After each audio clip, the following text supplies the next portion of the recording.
Hi, it's Matty from BDC TV. Please check out all of our social media. You will find the links in the description below. Don't forget to subscribe to BDC TV, which you are watching now, of course, which is our YouTube channel.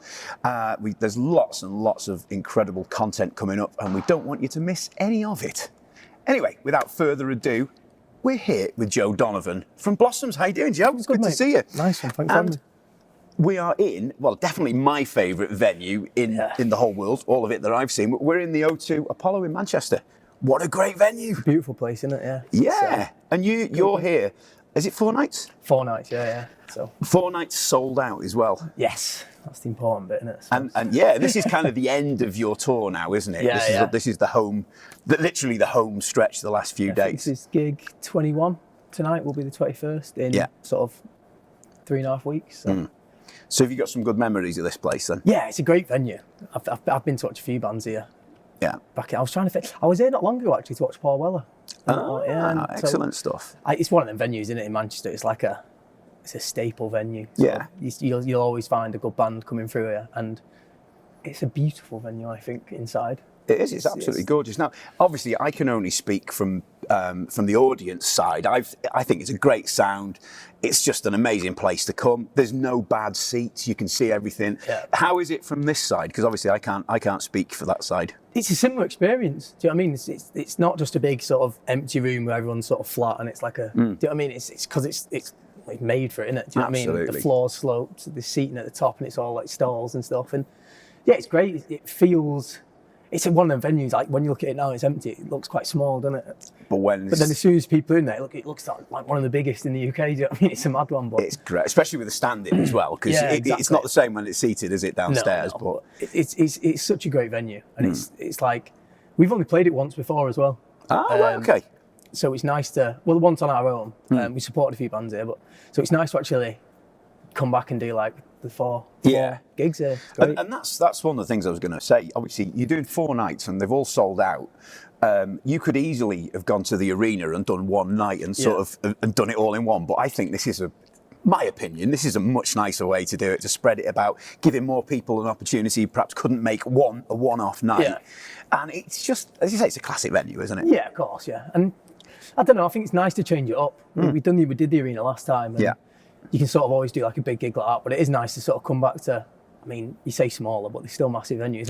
Huge. Yeah, of course. It's like come to like the smaller venues and sort of do like a runner night. So it's really nice. I mean, it's not as cost effective, but no, but it's more of an event though, isn't it? It's lovely. It's not about that, is it, all the time? It's just great to come and do stuff like that, and it's really good, especially ending the tour like this. Obviously, being from Stockport down the road, it's such a nice way to end the tour. Do you know what I mean? You can sort of like fizzle out. Do you know what I mean? Like, and we were talking about earlier before we were filming, and you say you can get to your own bed. You know, no hotels, no buses, so how important is that? Just that, at the end, just to go home. Yeah, I'm knackered. Do you know what I mean? Like, my arms and everything. I'm like, but it's fine, isn't it? It is what it is. I think it's adrenaline as well, isn't it? You know, when you get on stage and stuff, it's only afterwards you sort of go, oh God, I am actually tired. Do you know what I mean? Like that whole bit where the crowd's in and stuff and everyone's singing and stuff, you don't feel tired at all. You just sort of plough through. It's only afterwards when you sort of on that like sharp come down from like the adrenaline, you're like, oh God, I am tired. Yeah. So I had an early night last night. I was dead boring. That's right. You've got another 2 nights to make up for it. Professional 3 nights. And how are like the audiences? Because obviously, your hometown gigs. Is it different? Is it a different feel about it, or? Yeah, 100%. Yeah, there's that. I think, but then I think it's slightly. Obviously, we're from, you'd say, Manchester, being Stockport, so like Manchester, our hometown gig, and you sort of think, oh, it's our hometown, that's why it's so good. But then you speak to other bands from everywhere else around the UK, and do you know what I mean? Manchester's a huge place for them, and they, do you know what I mean? They have their best gigs here as well. So there's definitely something in the water up here where it's. I don't know what it is, but even look at the bands in the past that it's sort of created and stuff like that. Do you know what I mean? There's amazing history, isn't it? Yeah, exactly. Yeah, and I don't know what it is, but I don't know if it is because we've got so many venues from like this side, but then going to smaller venues like Night and Day. Do you know what I mean? And things like that, venues that are so important and should be saved, which is something we should probably mention. Absolutely, yeah. Because them venues are vital. Do you know what I mean? Vital for bands. They're like feeder venues, aren't they? Yeah, 100%. Yeah, Yeah. It blows my mind now they don't get the same support as, say, things like grassroots football or something like that. Do you know what I mean? Yeah. Massive light shone on it, massive support, massive help. And do you know what I mean? It's weird that sort of venues don't have that same help. Do you know what I mean? And, Yeah. do you know, like there used to be a few pubs and things like that to play in Stockport, and there's nothing like that anymore. Yeah. Which is a really sad thing. You have to sort of come to Manchester. And when you're a band, you know what I mean? It's a big thing, that, you know, especially if like your parents don't want you to go there, you don't have the money to get there. Do you know what I mean? It's a massive thing. But yeah, as far as like the crowd's concerned in Manchester, yeah, it always feels like a home, so it always goes off a tiny bit more. But this tour, you know, it's not fell out at all. Everywhere's been just amazing. Yeah. Like London we had probably had our best crowd in London. Really? Yeah, it was just a great atmosphere, and like I say, a few of the other nights have been so good. So yeah, weirdly, it's not felt as like hometown crowd yet, but maybe after the 4 I'll change my mind. Yeah, I'm sure you will. Well, look, you know, we've got this beautiful drum kit behind us. It is very beautiful. It is, and this finish, it's a Legend series. Yeah. And I can tell I've had a bit of a sneaky peek around it. I believe it's 20 by 16, 12 by 8, 14 by 14 floor. Yeah. Am I correct? That is correct, yeah. That is good. And this finish is awesome. Can you It's tell lovely, us anything about it? Well, originally this was a gold sparkle kit. Ah. And instead of getting just a new kit, we got it refinished, which is definitely a lot better thing to do, especially if you've got them. Yeah. And Fraz did it. And he sort of said, well, what do you want? We sat down and I went, I want it sparkly. And he was like, I think I've got something. And obviously it's got this, like, I don't know what you call it, like mermaid, rainbow. Do you know what I mean? It sort of sparkles in a load of different colours. And it's a beautiful, it's quite a smaller glitter. Yeah. But it's nice, yeah. It's beautiful. It really pops under the lights. And Yeah. it goes well with all the other sort of bits of chrome and stuff you can see on the stage. So. And this, I'm guessing, I've never seen this finish before. I'm guessing this is a custom job just for you, yeah? I think it is, yeah. Yeah, it's Very, really very lovely. special. Thanks, Fraz. Yeah, and for anybody watching who don't realise, you were the first BDC endorser, which is quite a cool thing, isn't it? Yeah, very cool. Yeah, it was a mad one there. Me and Keith just sort of sat down one day in a Costa because obviously there was nowhere else to go. And yeah, he just said, "Oh, look, I'm starting this out. This is my idea. This is what it's going to be. Do you want to be involved?" And I was like, "Yeah, sounds amazing." Do you know what I mean? It was sort of I love it. At the time, I can't remember what size venues. I think we might have Soul Out Night, Deaf Institute in Manchester. So that's sort of 200 caps. So I love the way they were starting out, and obviously we were starting out. And I love the idea of us both just sort of, do you know what I mean, working our way up together and stuff. And since then, do you know what I mean? Everything's gone mad for us and mad for everyone. Do you know what I mean? It's grown together. Yeah, exactly. It's such a great relationship. It really is. I don't. You know, I speak to other drummers and stuff, and they don't have the same relationship I do with like Keith or anyone else at the company, for that matter. Yeah. Like it's such a nice vibe to have, and like I only live like about a 15-minute drive from the factory. Do you know what I mean? That's perfect, I always isn't pop it? in. Yeah, exactly. It really is. You know, literally just around the corner. Yeah, You couldn't. it's ideal, and it's absolutely. It's great. It's great to come in and just have a look. Sometimes just do it from driving past. Do you know what I mean, unannounced, which I think they don't really like. Do you know what I mean? They're like, we want to work. Do you know what I mean? Like, leave us to it. But yeah, pop in, see what they've got going on. Like I say, I love sitting down with Keith, seeing like all the ideas and things in the pipeline, and there's always ideas. Yeah, it's great. Yeah, it's so good though. It's quite creative. Do you know what I mean? Like this, how everyone's sort of like buzzing about little things or little ideas, and they explore every idea. And do you know what I mean?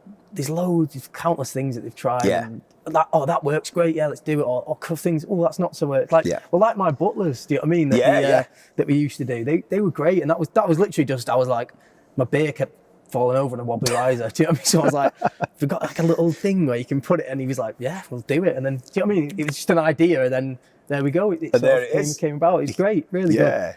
But beautiful drums. You got the big softy snare on there. I have, yeah. And you know, you use. I love this classic 4-piece setup. Yeah. Have you ever since the beginning have you used 4-piece? Yeah, do you know what? I used to have an extra floor tom, a bigger one for a few songs.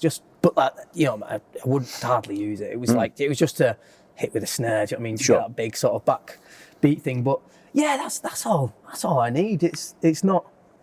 You know, it's not going to jump out at anyone, is it? It is what it is. I'm very much like that though. I'm a big fan of like Matt Elders and things like that. Yeah, going up. So, and obviously use the same thing. So that was what sort of influenced my playing when I was younger. And And obviously we've got like a big percussion rig. Yeah.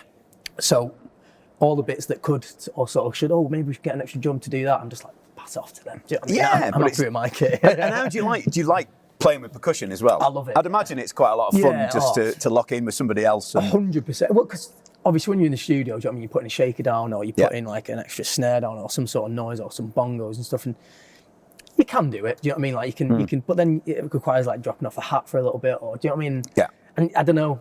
It feels like it's sometimes a little bit of a drop for something else. So then the other alternative is putting it on a track. Do you know what I mean? And playing, but then obviously it feels very mechanical and feels very like robotic. So yeah, we were like, let's just make the jump and let's get some people in. And it's, I mean, our percussion players are amazing anyway. Yeah. Do you know what I mean? They're very talented people, and so it's there's nothing that's sort of too hard for them. They just, I mean, they're better than me. Do you know what I mean? Like they're bang on it. Yeah. Do you know what I mean? Like, but they so it's so good to play with them. It just feels, I can't explain. It's like when you're playing with anything. It's like when you're playing to a click. Do you know what I mean? It feels robotic. It feels stiff. It feels, but then as soon as you're playing with other people round a click, do you know what I mean? All of a sudden you can flow with that click. It's there as just a guy rather than this is what you've got to be. Like gives it life. Yeah, exactly. Yeah, and it also gives that live element to it. And I think, I mean, with what people say about our live show now, do you know what I mean? Like everyone sort of says it's so tight, it's so thing, and I think that is one of the reasons. At the end of the day, if you're playing to a shaker that's on a backing track that's been quantized, do you know what I mean? You're never going to be banging time with it. There's always going to be little bits where,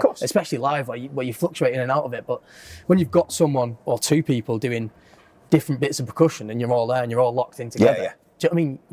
More enjoyable. Great. Yeah, you can have fun. Yeah. I mean, like the amount of stuff we just randomly chuck in and stuff every night is.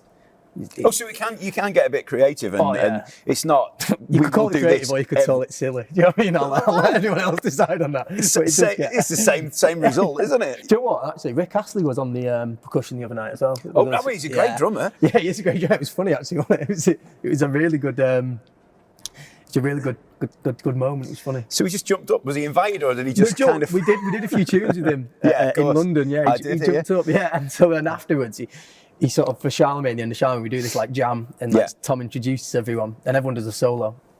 And Rick Astley was like, just got a stick and just hitting all the cymbals. That's pretty cool, isn't it? Yeah, it was a good laugh, but it just feels so much. It feels so much tighter. You know what I mean, it feels great. And again, British Drum Co have been great. They made two.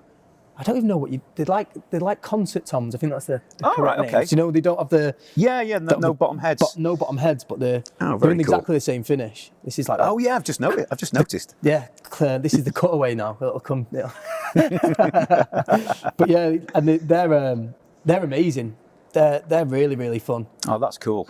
And he's gonna get one. Look at this. What is this, an 18? No, a 16. Look at that. So I mean, it's cool. That's beautiful, isn't it? And I can see the finish now. Now you've got it in that angle. It really pops, doesn't it? But yeah, so they made them to go with my kit, and they look great on stage, and they're so fun. Yeah. Well, like I was saying before, when I used to have a 16 as a second tom, it just made more sense to put that on the percussion rig. Yeah, do you know what I mean? Share the job around a bit. Yeah, exactly. Yeah, and it's great. I mean, sometimes people sort of go, you needed help, didn't you? So you got a percussion player. It's like, well, it's not that, is it? I've got a second guitarist, but you're not saying it to the guitarist. Like, do you know what I mean? It's like, it's one of them. I just think it adds so much live. Yeah. It's so fun. Yeah. It's so, and I think the crowd pick on stuff like that. Of course they do. You know what I mean, people see stuff, and it's something great to look at. It's a spectacle. It is. Yeah, I love watching percussionists play. I do. Yeah, because it's totally different to what drummers are doing here. Yeah. You know, people see that every day. They don't always see percussion, so it's a nice, it's a good visual. There's some songs. You know what I mean, I'm just basically playing time, just keeping the beat, keeping the backbeat. There's well more fun going on over here. You know what I mean, with all like the offbeats and all that. So it's one of them. It adds so much. It's something to look at. It looks great. And it's, on stage, it feels great. Not just for me. All the other lads have said exactly the same thing. As soon as we got the percussion in, the live show just felt fresh again. Yeah. I mean, when you've been doing it, we've been a band like 10 years. Yeah. When you've done so many gigs and stuff the same way, do you know what I mean? It sounds bad saying it, do you know what I mean? Got the best job in the world, but it starts to feel a bit stale. You need little things every now and then just to freshen up. Like new albums are usually the one. New albums, new songs. Yeah, you've done it like with gospel choirs and you know, we're constantly trying to refresh it, trying to get it up. String players, brass players, you know what I mean, choir or percussion. Do you know what I mean? Yeah. And I think percussion's the one when we did it, we're like, yeah, this has to stay. You know what I mean? Like it can't not go. Like it just feels so great and so But fresh. I think the people paying the money for the tickets appreciate that as well. Yeah, 100%. Yeah, I hope they do anyway. We'll find out, won't we? That's for sure. But beautiful drums. Yes, very. I can see you using Zildjian cymbals as well. I am. Yeah, that was Ian Matthews. Ian Matthews got me in touch with the Zildjian back in the day. Beautiful. Yeah, no, the great cymbals, great. And one thing that always interests me is monitoring. Now I can see you got the Porter and Davis there. I have. Yes. How do you get on with that? Do you, because there's no, I'm looking around the stage and there's not many traditional wedge monitors anywhere. I can see 2, and that is it. So it's obviously all in ears. All in ears, yeah. How much of a difference does that make? It's huge. Miles has got our keyboard player, Miles, he's got the platform as well. Oh, okay, right. You see that big... I see. It's amazing. I think if anyone plays with in ears and they haven't tried a Porter and Davis, it's next level. That obviously... in ears isolator. Yeah. I mean, yeah. But and you can obviously feed everyone in and stuff like that, but you don't get the same feel. Do you know what I mean? There's like a big sub next to you, or even just the sub coming through a wedge. So just to have that little thing, I only have a tiny bit of kick on it. Just there, the feeling. Yeah, it's great. I'm guessing you're not getting too much back from the PA. You don't get that. No. I think we've got a really, really quiet stage. Really? A few mates, I'd love to watch your side stage. It's like, you wouldn't, you just didn't me. Do you know what I mean? It's like, it's rubbish side stage. You know what I mean? Yeah, it's better out there, trust me. Do you know what I mean? Awesome. But yeah, no, Porter and Davis, it's great. It's really, really good. It's one of them things now. It's so hard to do a gig without it. Yeah, so you don't miss like a huge sort of side fill or drum fill with a massive sub and ringing ears. And... That's the thing that's definitely... is coming and change the game for me. Sure. And let's just talk heads for a second. Yep. So I can see the clear Remo Emperors, I think them. Emperors? Yeah. Always use the same? No, I'm not. I like a pinstripe as well. Oh dear. Yeah, or a CS dot. I'm not fussy. Do you know what I mean? It's one of them. We always joke about it whenever my heads get changed, and say it's gone from the transition of pinstripe to Emperors or Emperors to pinstripe. I'm always like, these sound amazing, these heads, every time. Do you know what I mean? Every time we change it, every sort of 2 weeks, and I put the pinstripes on, it's like, oh, it sounds so much better. Do you know what I mean? And then we go back to them, and it's like, oh, these sound amazing. So it's nice to hear somebody using pinstripes because they're kind of a bit of a retro thing these days, aren't they? Yeah, I suppose. Yeah, it's again. I feel like with them heads, you get to a level, and they're all so good, so well made. Do you know what I mean? They all have a slightly different job. They all require, they all have slightly different tones and whatever, but. Inevitably, it's just great. You can make anything sound really good. Do you know what I mean? Regardless of it, it's not something I'm very like, I have to have these heads. Yeah. I'm not very particular in that sense at all when it comes to heads. So you're of the school like, if it sounds good, it's good. Yeah, 100%. Yeah. I mean, when we got here today, just before you arrived, I noticed that the heads were being swapped on your okay, and they don't even use last night. So you were giving them some abuse. I got told off when I came. Is that normal to change them after every gig or not? No, not at all. No, we it's usually about 3 or 4 gigs. I'd say 5 gigs. Yeah, 5 gigs. So yeah, but yesterday I had a little bit of a stick snap. Ah, right. But it was only the tip, so I didn't notice until sort of halfway. I went, oh. So you're playing drums with a spear for half of it, do you know what I mean? But one of them where I don't really know. I was like, hey, just enjoying myself. Then that felt a bit weird. What was that? No, I was thinking it's broken. Throw it and get another one out quick time. And then I noticed it split. And obviously with dints all over my head. At least you didn't put it through. That's... Yeah, well, I know that's the main thing. Touch wood. Amazing. Yeah, such beautiful wood as well. Beautiful birch. So we've not talked about the big softy. Oh, we haven't, have we? There we go, my snare. I said it was there, but I didn't really talk much about it. I've used that loads. I've used that a few times in the studio too. That's the same sort of thing with the heads though. We were talking. Sort of, it sounds good. Do you know what I mean? Don't sort of change it. That's the big softy's one of them. Do you know what I mean? A lot of people might say, "Oh, why don't you go for something a bit more extravagant, BDC range and stuff?" But it's never let me down. That big softy, it's a great one. Because your tuning, it doesn't sound like you don't have stuff cranked, do you? It's kind of quite a fat. Yeah, 100%. Yeah, I love that sort of massive snare sound. And that I know I know so many drummers play those. Yeah. And they are just beautiful, big, fat sounding. It's great how versatile it is as well. So you can use it here and then you can take it to the studio and get the same. And it's the range of sound you can get from it, I think. You know what I mean? It's great. Like you say, you can crank it and you can get that snap from it, especially for a wood snare. You wouldn't expect you can get as big of a snap, but you really can do so. I think that having it low is the optimum thing for that. Yeah, I agree. That's what its main job is. You know what I mean, it stays there. It stays. It's a nice and fat. Beautiful drum, and it is a very big, beautiful drum. Yeah, I mean, I'm looking around as well as and these obviously using the DW stuff, which is it's really nice and neat. Yeah, kind of keeps the stage looking tidy. The lobe, and what I've noticed this little iPad on here. What this? Yeah, this is my Diva pad. What's that do? That's a set list. Is it really? Yeah, because we play to track. Right. So, and we do in our show we do a lot of segues and everything flows into each other. Yeah. We like it to all very snappy. So that's basically just instead of sort of doing it blind and foot switching it. It just says what songs.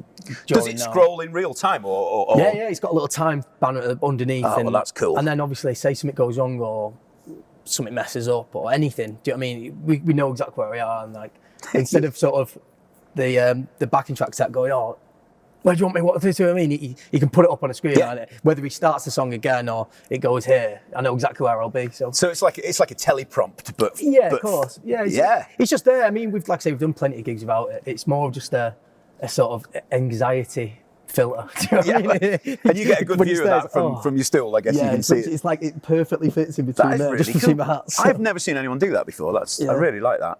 It was normally people mount stuff here, don't they? But it just felt better to mount it all there. But it's really subtle, and I don't think you'd perhaps see it from that side. So well, I mean, you've probably told by the stage we're quite very on top with stuff like that. Yeah. Everything has to be quite clean. It's neat. Yeah, it's very neat and clutter free. Yeah, I think this is the only thing that's not so neat, is it? That's our sound tech's fault. That we won't talk about that. We'll be getting a talking to later for that. Covering our beautiful drum that much. Well, they need to hear it as well, so it's kind of important. That's true, yeah. Look, Joe, thanks so much, mate. Thank you very much. It's been an absolute pleasure. Good luck with the next. It's next 3 nights now, isn't it? Tonight and then the next 2. So it's been an absolute pleasure. So thanks very much. Thanks for having us. See you next time. Thanks for coming down. Cheers, mate. See you later.